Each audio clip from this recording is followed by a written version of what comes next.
अस्सलाम वालेकुम व्यूअर्स। आज की वीडियो में जी टोयोटा FJ क्रॉज़र V6 इंजन वाली गाड़ी है जो कि 1GR FE 4.0L होता है। तो ये जी टोयोटा की बहुत सी गाड़ियों में इंजन आया 1GR FE 4.0L। तो दोस्तों अगर आपकी गाड़ी में भी ये इंजन है और उसका ऑयल जो है वो लीक हो रहा है किसी भी जगह से, तो ये वीडियो आपके लिए बहुत ज़्यादा इन्फॉर्मेटिव है। अगर आप इस इंजन के बारे में कुछ भी जानना चाहते हैं, इस तरह की इन्फॉर्मेटिव जो इंजन से रिलेटेड हो, तो आप ये वीडियो देखते रहें, इंशाल्लाह आपको बहुत फ़ायदा होगा।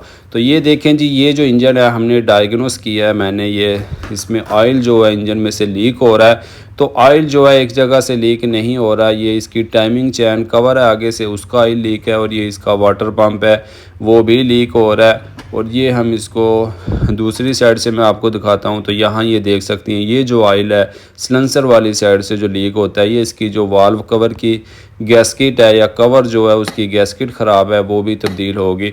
और ऑयल जो है इसमें नीचे भी गिर रहा है, नीचे भी कतरे गिर रहे हैं। मैं तमाम जगह जो है वो आपको बताता हूँ कहाँ कहाँ से ऑयल लीक हो रहा है और हम उसको किस तरह से सही कर सकते हैं बिल्कुल आसान तरीके से, कि क्या हो तो आप क्या करें तो आपका काम जो है वो चल जाएगा। ये देखिए जी, अगर तो आपकी गाड़ी से ऑयल इस तरह कतरों की शक्ल में नीचे गिरना शुरू हो गया है तो उसको आप इग्नोर नहीं कर सकते, उसको आपने ज़रूर उसका सलूशन जो है करवाना है, उसको फिक्स करवाना है, उसका मसला जो है वो ज़रूर हल करवाना है। अगर ऑयल लीक हो रहा हो और वो इंजन के साथ ही जमा रह जाए तो आप उसको थोड़ा इग्नोर कर सकते हैं कि अभी मज़ीद चलने दे, बाद में उसको रिपेयर करवाएंगे। लेकिन अगर ऑयल इस तरह निकलने लग जाए तो बिल्कुल आपको इग्नोर नहीं करना है, आपने उसको बिल्कुल ज़रूर ठीक करवाना है। तो ये जी, अब इस इंजन में ऑयल जो है मैं आपको बताता हूँ कहाँ कहाँ से लीक हो रहा है। ये इसमें जी आगे इसकी फ्रंट सील होती है, ऑयल पैन होता है, ये इसका जो ऑयल है ऑयल पैन से और टाइमिंग चैन कवर से लीक हो रहा है यहाँ पर। अगर आप इसको सही करना चाहते हैं तो इसके लिए आपको इंजन को बाहर निकालना पड़ेगा।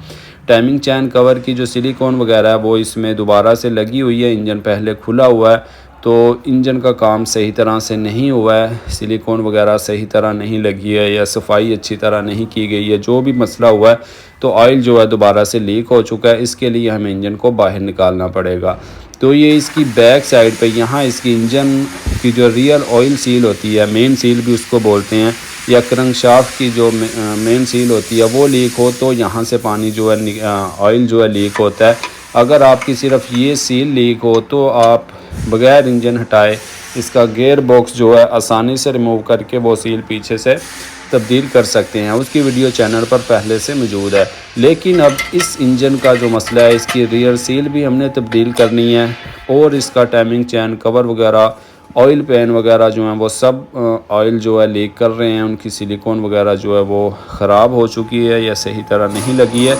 तो हम इस सब इंजन को बाहर निकालेंगे और मुकम्मल इंजन की जो जो चीज़ें भी फिक्स होने वाली हैं ऑयल से या लीकिंग से रिलेटेड, उन सब का हम हल करेंगे और मैं आपको बताऊंगा कि आप किस तरह से सफाई करें और किस तरह से सिलिकॉन वगैरह लगाएं तो आपका इंजन इंशाल्लाह कभी भी वहां से ऑयल लीक नहीं करेगा। सबसे ज़्यादा इंजन ऑयल लीक टाइमिंग चैन कवर से या सीलों से ही होता है, और टाइमिंग चैन कवर से भी जहां पर कॉर्नर होते हैं इसके शॉर्ट ब्लॉक के या सिलेंडर हेड जहां पर इंस्टॉल होता है वहीं से ज़्यादातर ऑयल लीक होता है। तो अगर आप मेरी वीडियोस को देखकर काम करेंगे या सीखेंगे, देखेंगे जो ट्रिक्स होती हैं, तो आपके किए हुए काम में कभी भी इंजन ऑयल लीक वहाँ से नहीं होगा इंशाल्लाह। तो इसके लिए जी मैं बता चुका हूँ आपको, इंजन हमने बाहर निकालना है। तो इंजन को हम बाहर निकालते हैं, उसके लिए हमने इसका ऊपर से मैनीफोल्ड वगैरह और वायरिंग वगैरह जो है उसको रिमूव किया। ये इसका क्रैंकशाफ्ट का पोजीशन सेंसर है, देख सकते हैं आप किस तरह ये फंसा हुआ है। तो ये जी पहले इसका किसी ने काम किया है, वो मैं आपको पहले भी बता चुका हूँ कि इंजन भी पहले खुला हुआ है। और ये इसका जो ड्राई बेल्ट का टेंशनर होता है या AC कंप्रेसर जिसके ऊपर लगता है, ये वो ब्रैकेट है कायदा है। इसके नीचे जो है उसकी वायरिंग वगैरह जो है क्रैंकशाफ्ट की वो दी हुई है। तो ज़ाहिर है वो सही तरह से सेंसर भी काम नहीं कर रहा होगा, इंजन की पावर भी इसकी कम थी और चेक इंजन लाइट भी ऑन हो रही थी, तो कोई समझ नहीं आ रही थी क्या मसला हो सकता है। तो ये वायरिंग यहाँ से शॉर्ट हुई होगी, इसको भी अब बाद में हम सही करेंगे। ये देखें बाहर से तो सही लग रही है लेकिन उसके नीचे बिल्कुल दबी हुई थी, तो इसको भी रिपेयर करेंगे उसके बाद जी हम इस इंजन को बाहर निकाल रहे हैं। तो यहाँ इसको निकालना बिल्कुल इजी है, कोई मुश्किल नहीं है, बहुत ज़्यादा चीज़ें नहीं खोलना पड़ती हैं। ये इसकी वायरिंग है, तो वायरिंग को हम इंजन के साथ से अलहदा कर देंगे और जो पीछे इसमें गियर बॉक्स के साथ लगी होती है वहीं पर इसको छोड़ देंगे हम, वो साथ ही रहेगी, सिर्फ इंजन की हमने रिमूव की है। क्योंकि जब हम इंजन को बाहर निकाल लेंगे तब भी हमें ये बाहर निकाल के भी खोलना पड़ेगी, तो इसलिए बेहतर है कि हम इसको यहीं पर अलहदा कर दें और सिर्फ इंजन को ही बाहर निकालें।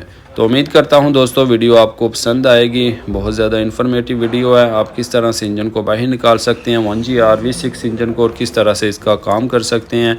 टोयोटा की काफ़ी गाड़ियों में ये इंजन आता है, टोयोटा फॉर्च्यूनर में, टोयोटा प्राडो में, टोयोटा टाकोमा में, टोयोटा टंड्रा में, टोयोटा फोररनर में, टोयोटा हाइलक्स डाले में, काफ़ी गाड़ियों में बिल्कुल यही इंजन आता है। न्यू जो इंजन है उसमें डबल VVT आई है और उसका जो इंजन ऑयल का फ़िल्टर है ये ऊपर ब्लैक, इसमें उन नए इंजनों का नीचे होता है और इस पुराने मॉडल गाड़ियों में ये फ़िल्टर ऊपर होता है। तो ये इनकी मेन निशानी है, अगर किसी को ना पता चलता हो कौन सा इंजन नया है कौन सा पुराना है, तो ये मेन निशानी है कि जिसमें ये फ़िल्टर ऊपर की तरफ लगा हुआ वो इंजन ऑयल फ़िल्टर ये पुराना इंजन है 1GR, और जिसमें ये नीचे लगा हो तो वो न्यू इंजन है। बस ये दो ही इसमें मतलब मेन बातें हैं, इसी से आप बहुत अच्छी तरह अंदाज़ा लगा सकते हैं। इस इंजन में 1 VVT होती है और न्यू इंजन में डबल VVT आई होती है। तो ये जी हमने इसके ट्रांसमिशन के और इंजन के बोल्ट जो हैं सिर्फ वो रिमूव किए हैं और अंदर से कन्वर्टर जो होता है उसके फ्राई व्हील के साथ जो बोल्ट वगैरह लगे हुए होते हैं वो रिमूव किए हैं। माउंटेन के बोल्ट जो हैं वो हमने खोल दिए हैं और आगे से इसका फ़ैन और रेडिएटर का कवर वगैरह जो होता है सिर्फ वो रिमूव किया है। तो इजीली हम इस इंजन को अब बाहर निकाल रहे हैं। तो वीडियो को लाइक करना ना भूलें दोस्तों और कमेंट्स में अपनी राय का इजहार ज़रूर करें। अगर आपको किसी बात की समझ नहीं आती है तो आप कमेंट्स में पूछ सकते हैं, इंशाल्लाह आपको फ़ौरी रिप्लाई किया जाएगा। तो आज की वीडियो में हम मुकम्मल इंजन को डिसअसेंबल या इसको रिपेयर तो नहीं कर सकेंगे, फिर वीडियो बहुत ज़्यादा लंबी हो जाती है। आज की वीडियो में हम इस इंजन को बाहर निकालते हैं और इसको इंजन रूम तक लेके जाते हैं और देखते हैं कि आगे इसका क्या प्रोसीजर है, क्या हम काम शाम इसका करेंगे इंशाल्लाह। तो ये जी देख सकते हैं आप, बिल्कुल अकेला ही मैं लगा हुआ हूँ, खुद ही काम करता हूँ, खुद ही वीडियोस बनाता हूँ और ख़ुद ही उनकी एडिटिंग करता हूँ आप लोगों के लिए, कि आप लोगों को अवेयरनेस हो कि आप किस तरह से काम कर सकते हैं, सीख सकते हैं, ख़ास करके अपनी गाड़ी का आप ख्याल किस तरह से रख सकते हैं। बेल्ट आप देख सकते हैं मैंने कहाँ पे बांधा हुआ है, इसके सिलेंसर के साथ ही बांध लिया है क्योंकि ये काफ़ी मज़बूत होता है। इसके अलावा भी जगह होती है यहाँ पर बेल्ट या चैन वगैरह बांधने की, तो वहाँ भी आप बांध सकते हैं, लेकिन सिलेंसर के साथ बांध लें तो बिल्कुल ईजी होगा। तो इंजन भी हमारा बिल्कुल सीधा है, एक साइड से हमने थोड़ा आगे की तरफ बांधा है बेल्ट और दूसरी साइड से वो पीछे की तरफ बांधा है, तो बैलेंस जो है इंजन का वो बिल्कुल ओके है। तो जी इंजन को बाहर निकालने के लिए जैक हमारा ऊपर बोनेट के साथ जो है टच हो चुका है, मज़ीद हम उसको नहीं उठा सकते हैं। तो बेहतर है कि अब हम इसका जो बोनेट है इसको रिमूव कर लें और इसको अलहदा ही कर लें। कुछ गाड़ियों में तो इसके जो शाख ही होते हैं जो मैंने अभी रिमूव किए हैं, इनको रिमूव करने से ही इतनी गुंजाइश हो जाती है कि आप इंजन को ऊपर निकाल सकते हैं, लेकिन इसमें इस तरह भी नहीं हुई है। तो इसका जो बोनेट है उसको मुकम्मल ही रिमूव करके हम एक साइड पर कर देते हैं और फिर हम आसानी से इंजन को निकाल सकेंगे और बाद में उसको इंस्टॉल भी कर लेंगे। फ़िलहाल मेरी यही कोशिश थी कि इसको रिमूव ना करना पड़े, इसी तरह निकल आए, लेकिन वो मैंने मतलब बोनेट को सपोर्ट लगाकर भी फुल उठाकर चेक किया, इतनी गुंजाइश नहीं है कि इस तरह निकल आए, लेकिन थोड़ा सा उसको ऊपर मैं रिमूव कर लूँ, उठा लूँ, तो उसके बाद हम इसका जो बोनेट है उसको भी रिमूव कर देंगे। ये जी दोस्त आया मेरे साथ, वो हेल्प कर रहा है। तो मेन तो ये है कि बस आपने ध्यान रखना होता है कि किसी साइड पे कोई चीज़ आप भूल ना चुके हों, कोई पाइप वगैरह, कोई वायरिंग वगैरह या कुछ नाजुक चीज़ें होती हैं, रेडिएटर वगैरह हमने रिमूव नहीं किया है। कोई भी चीज़ जो है अगर वो खिंच जाए साथ तो वो टूट जाती है, वो ख्याल रखना होता है। उसको आप इंजन को हिला के अंदाज़ा लगा सकते हैं कि कहीं फंस रहा है या नहीं फंस रहा है। थोड़ा सा भी कहीं आपको फंसता महसूस हो तो आप देख सकते हैं किस साइड पे और क्या चीज़ है, तो उसको हटाकर आप आसानी से निकाल सकते हैं इंजन को बिल्कुल। कोई इशू नहीं है। लेकिन सिर्फ ये है कि आप आंखें बंद करके ना खींचें।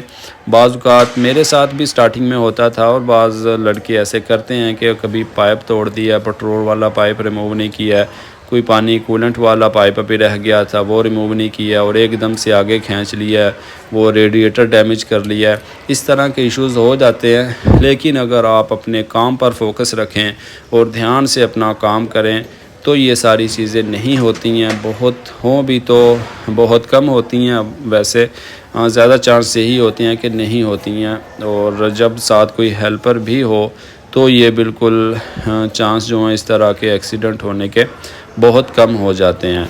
तो ये जी हमारा ऊपर बोनट जो है बिल्कुल टच हो चुका है। इसके बोनट को रिमूव करने के लिए हमें इसके अब जो वाइपर के वाटर का जो स्प्रे लगे हुए होते हैं उनको रिमूव करना पड़ेगा। तो उसका पाइप हम रिमूव कर देंगे और उसको रिमूव करने के बाद बोनट का बिल्कुल कोई कनेक्शन नहीं होता है बॉडी के साथ। सिर्फ जो बोल्ट्स लगे हुए हैं 12 mm के, इनको रिमूव करते हैं तो बोनट हमारा बिल्कुल अलहदा हो जाएगा। तो दोस्तों वीडियो को लाइक करना ना भूलें, कमेंट्स में अपनी राय का इजहार ज़रूर करें। अगर आपने अभी तक चैनल को सब्सक्राइब नहीं किया है तो चैनल को सब्सक्राइब कर लें और बेल आइकॉन को ऑन कर लें ताकि आपको आइंदा नई आने वाली वीडियो का नोटिफिकेशन मिल जाए, क्योंकि मैं इसी तरह की इन्फॉर्मेटिव वीडियोस बनाता रहता हूं। तो 1GR इंजन की ऑयल लीकिंग का कोई भी मसला हो तो वो आप इस वीडियो के ज़रिए भी सीख सकते हैं और देख सकते हैं और इंजन बाहर निकाल के ही आप उसका सही तरह से काम कर सकते हैं। बग़ैर इंजन को बाहर निकाले भी अगर आप इसका टाइमिंग चैन कवर वगैरह रिमूव करें तो कर सकते हैं। लेकिन उस तरह काम करने से वही होगा कि आपका दोबारा से ऑयल वगैरह जो है वो लीक हो जाएगा, क्योंकि उस तरह ना तो सही तरह से सफाई होती है और ना ही सिलिकॉन वगैरह सही तरह लग के टाइमिंग चैन कवर वगैरह जो है वो सही तरह से अपनी जगह पर लगता है, बैठता है। तो इसीलिए अगर आप बेस्ट काम और अच्छा काम करना चाहते हैं या करवाना चाहते हैं तो आपको इंजन को बाहर निकलवा कर ही उसका सारा काम जो है करवाना पड़ेगा। सिर्फ अगर नीचे वाला जो छोटा ऑयल पैन होता है वो लीक है तो उसको आप नीचे से ही रिमूव करके न्यू सिलिकॉन लगा सकते हैं। लेकिन अगर उसके ऊपर वाला ऑयल पैन एलुमिनियम का जो होता है वो लीक है या टाइमिंग चैन कवर लीक है तो आपको इंजन निकाल के ही काम करना है। नीचे वाला ऑयल पैन और वाल्व कवर जो होती हैं उनमें ऑयल लीकिंग है तो बगैर इंजन निकलवाए ही आप उसको फिक्स करवा सकते हैं। तो बाकी हम तो अब इसका देखेंगे क्या कुछ लीक है। पहले भी बता चुका हूँ मैं आपको, टाइमिंग चैन कवर वगैरह, इसकी रियल की जो सील है मेन सील वो लीक है, वाल्व कवर की गैस्केट वगैरह लीक हैं। इन सब को हम सही करेंगे नेक्स्ट वीडियो में। आज की वीडियो में तो हम यहाँ तक ही काम इसका कर सकते हैं। और वाटर पंप वगैरह भी इसका लीक है, बहुत ज़्यादा सिलिकॉन भरी हुई है उसमें भी। और यहाँ से ये देख सकते हैं आप ऑयल लीक है। और मज़ीद मैं आपको दिखाऊं, ये देखें यहाँ से भी। और ये इसकी जी बैक साइड है, तो बैक साइड में ऑयल पैन का जो ऑयल है वो लीक नहीं था, बिल्कुल ये ऊपर से आ रहा है। तो जब ये ऊपर से आ रहा हो तो फिर ये बिल्कुल इसकी रियल जो मेन सील होती है वही डैमेज होती है। तो ये जी इंजन हमारा 1GR FE V6 4.0L जो होता है बिल्कुल रिमूव हो चुका है। देख सकते हैं आप, बिल्कुल कोई इतना मुश्किल नहीं है। जो पार्ट्स साथ हैं वो इंजन के साथ हैं और जो पार्ट्स यहाँ छोड़े हैं वो भी आप देख सकते हैं। ट्रांसमिशन अपनी जगह पर कायम है, बाकी भी इसके जो कंप्रेसर होता है वो अपनी जगह पर है। हाइड्रोलिक पंप, रेडिएटर वगैरह सब कुछ अपनी जगह पर है। ना हमने इसका कोई ऑयल निकाला है, सिर्फ कूलेंट जो होता है वो आपको पता है नीचे ड्रेन करने के लिए नल लगी हुई होती है उसमें, उसको हमने रिमूव किया। तो वो हमने उसका कूलेंट सिर्फ जो है रिमूव किया। बाकी इन गाड़ी के नीचे बिल्कुल साफ़ है और कोई ऊपर भी गंद वगैरह नहीं डाला। ये इसकी वायरिंग जो है डैमेज है, इसको भी हम रिपेयर करेंगे। तो आज की वीडियो में दोस्तों यही इन्फॉर्मेशन थी।